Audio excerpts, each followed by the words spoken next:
So, try na natin to kung okay na ba yung tumutok. Ayan. Ayan. So, wala na yung leaking load. Okay na rin na yung tunog niya. So, okay na yung tunog ng ating motor.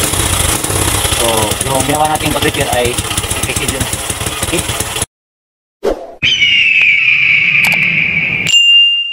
So, ngayon ay mag-repair tayo sa tambutso ng motor ko. Okay?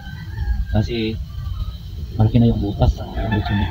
Kaya yun ang tunog niya pag pinapandar.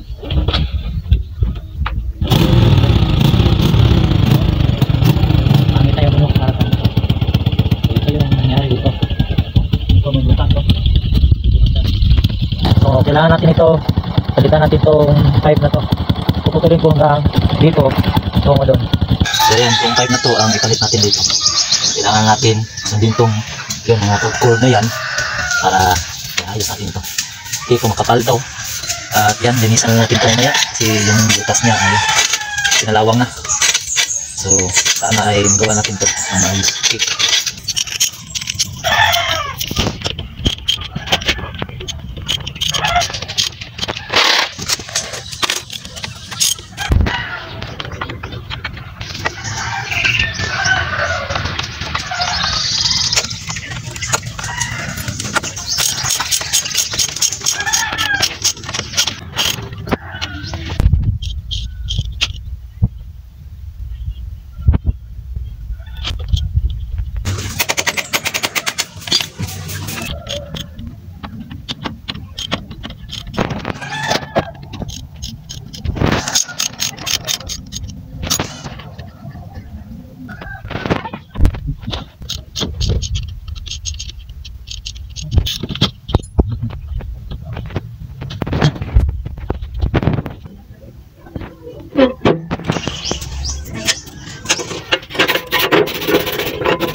Yung butas niya.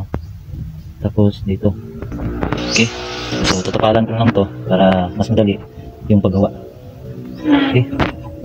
Ayan.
Hinang natin ng A6011 tapos sinapawan natin ng A6013.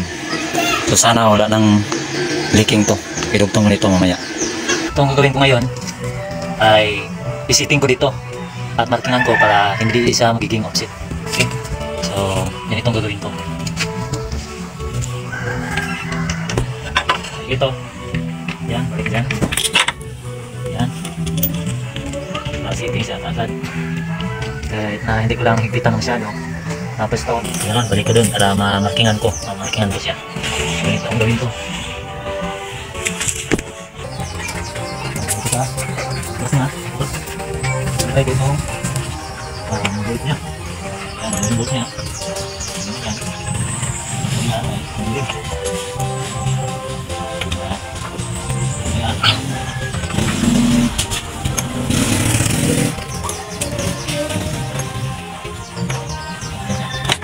Tapos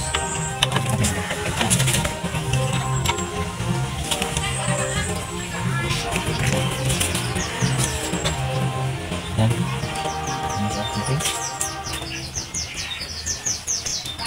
Yan. Tapos pwede natin markingan yan. Markingan ko ganun. Yan. Marking ka. O, pwede na rin mag-tacking cut na nakaposisyon dito. Ang importante lang ay tanggalin mo yung mga connection ng battery. Tanggalin natin yung connection dito. Yung negative lang.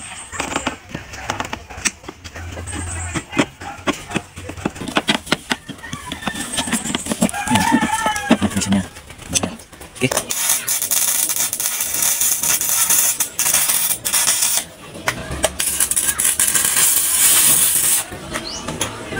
Kahit na dalawang tacking lang, ay okay na yan.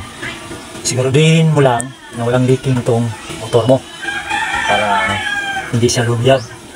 Kasi pag may leaking to, ay sigurado yan, sunog itong motor mo. Okay? Kaya magaling ko lang para may full load ko na siya lahat. Okay?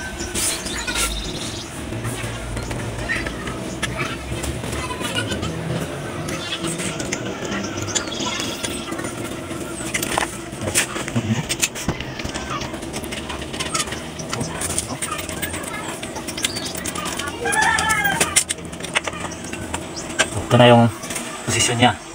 Pulod lang to. Ito ngayon.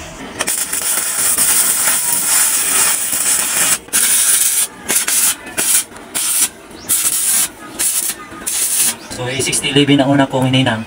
Tapos gamitan natin to ng A6013.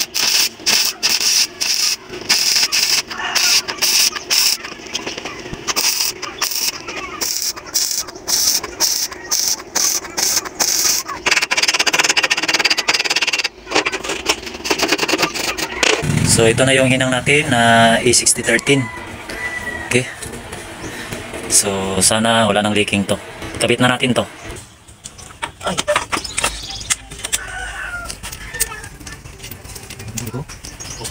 Ay.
try na natin to kung okay na ba yung tubig.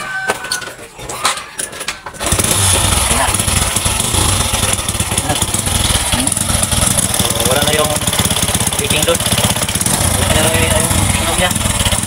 Basta, so, yung ginawa natin pag-repair ay leakage yun. Okay? So, maraming salamat sa inyo sa patuloy mo mag-subscribe sa ating live.